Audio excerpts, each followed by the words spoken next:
The curious benefits of systems.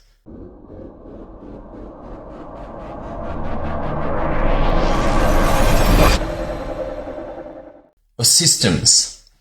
And this immediately brings up a question, well, what is a system? If your medical education was close to mine, there was probably not a lot of emphasis placed on systems. Yes, body systems and health systems, but business systems, not so much. Perhaps your med school was different. Perhaps your training in general practice was different and you got a lot of systems training. But I didn't. I had to work it out, and it only came through graduate medicine and trying to run the business of medical education that the requirement for systems became very apparent. And I got to execute this morning. I did something that I haven't done in 5 weeks. I got to see a patient with a particular condition, and it had a series of steps that had to be done. 5 weeks since I last did that. What did I do? Well, I just brought out the system and executed that step by step by step. Pretty easy. Pretty easy. Now, the beginning of that system, when it was first being set up, took a lot of work. It did. It was like, okay, what about this? What about this? What about this? Documenting this, researching this, working out what the steps were, what had to be done.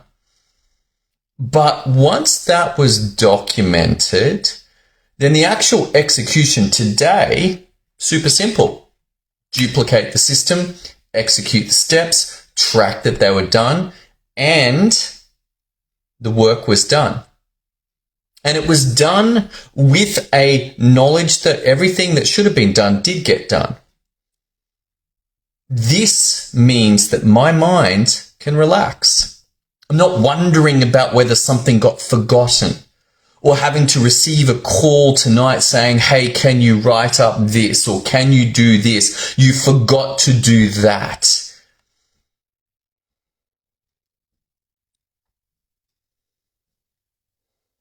It's far more efficient, even though it takes a lot of work in the beginning. You see, most medicine, in my opinion, seems to still be running on what's up here, but we are getting overloaded in general practice. The amount of information, the amount of change in the information, the requirement to be aware of changes across hundreds of diseases, it's very demanding.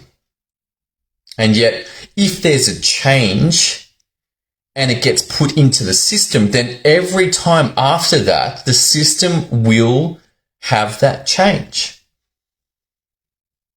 And yet, when I look at general practice, our usage of systems is very small.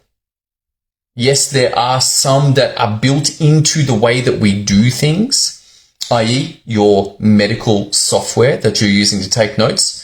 Most likely that has an area for history, an area for examination, an area for diagnosis, and an area for management. That in itself is a system, and it's coming from the structure that that medical software has. Now, I've got the pleasure of using a couple of different ones. I've used Genie, I've used Medical Director, I've used Best Practice. And here's what's interesting. They produce different outcomes because of the way that the software is set up. Now, obviously, Medical Director and Best Practice are pretty similar. I believe the story goes that someone bought Medical Director and then whoever created it went and then created Best Practice. So they are very similar. And they've got some significant advantages over Genie, a la the tick and flick model of going through and documenting what's going on. It's way better than what Genie does. Genie, I have to sit there and type. Best Practice, tick, tick, tick, tick, tick. It makes great notes very quickly. But this is a system. But it's only a generalized system. It's not specific for any particular task. And there are tasks that we have in medicine that get done over and over and over.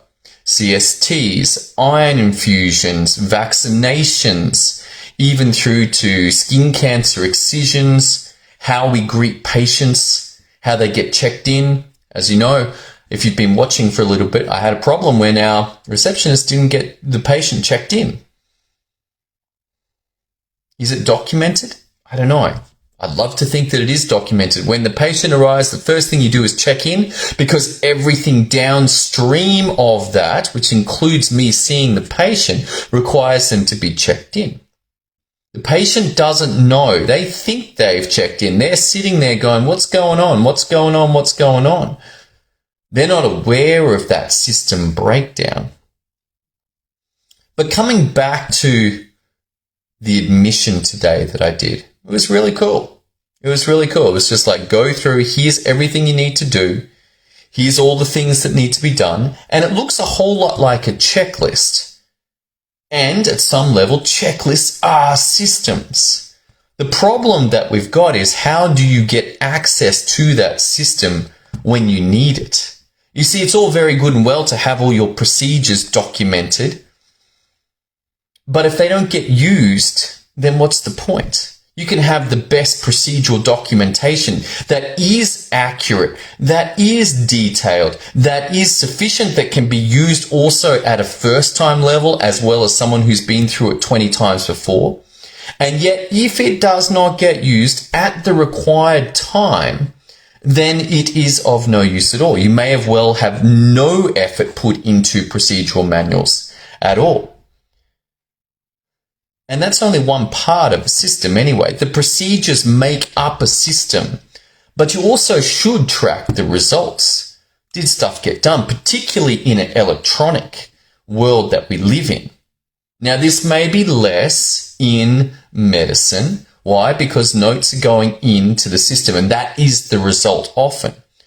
But as we move to more chronic, complex medical care that we're already in right now, being able to track what should be done, what has been done, where the results are, having a system structure that works, that is consistent, that allows someone to learn the structure and then be able to use it for a large number of ideas, this is very powerful. You see, if you've got the same structure, but you can use it for a COPD patient, or you can use it for a diabetes patient, or you can use it for a recovering from an acute myocardial patient, infarction patient, or a patient with all three of those, then that structure is very robust. You don't have to keep learning how to put a system together. But does this exist? No, it doesn't exist right now for medicine. Doesn't exist for medicine right now. Could you hack it? Yes, you could. There's definitely project management software out there that could be hacked, but it's not designed for medicine.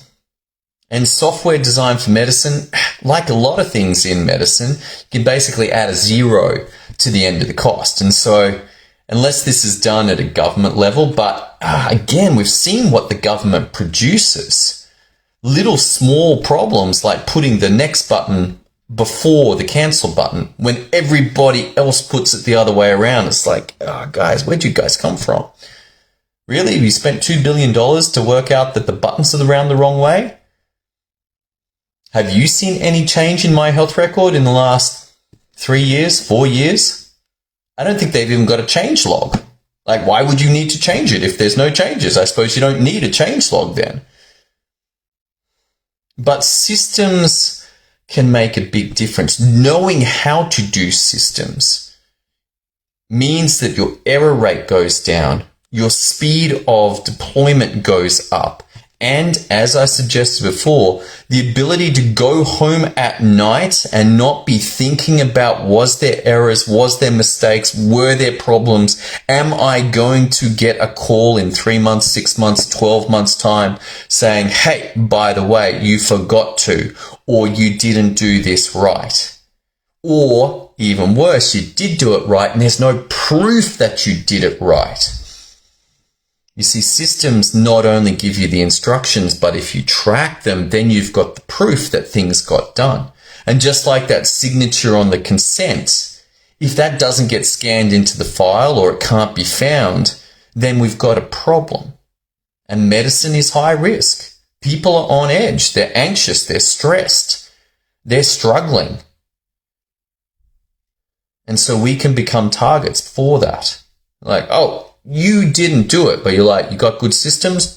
Yeah, we did. That's scanned. Here's your signature. Here's the date. Here's everything that got done, tracked, proven. So knowing systems, how to design them, how to track them, how to improve them, is a skill set that is worthwhile looking into and learning.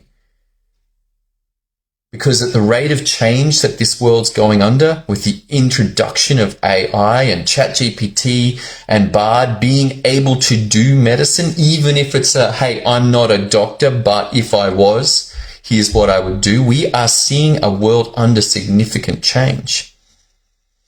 And your ability to dance and stay flexible and adjust as these changes come through is critical. But if you're weighed down with old models, you're not even aware of the benefits of the skill sets that have been learnt in other areas of life, and they just haven't made it across to medicine, like system design, like project management for chronic complex medical conditions, then that puts you at risk. So if you want some help with this, head over to GraduateMedicine.com for the Clinical Certainty Program. It's exciting. This is something that we need. This is not more medical education, not more medical information, but protecting you, upgrading you, expanding you to become a better practitioner, a better role model, a better doctor, so that no matter what comes down the pipe, the changes, what the government does, what the patients do, you're ready, you're prepared. And this could be the single most powerful investment that you make into yourself as a doctor. All right, head over to GraduateMedicine.com. Thanks for tuning in today. I look forward to seeing you another live very soon. Have an awesome day. See you then.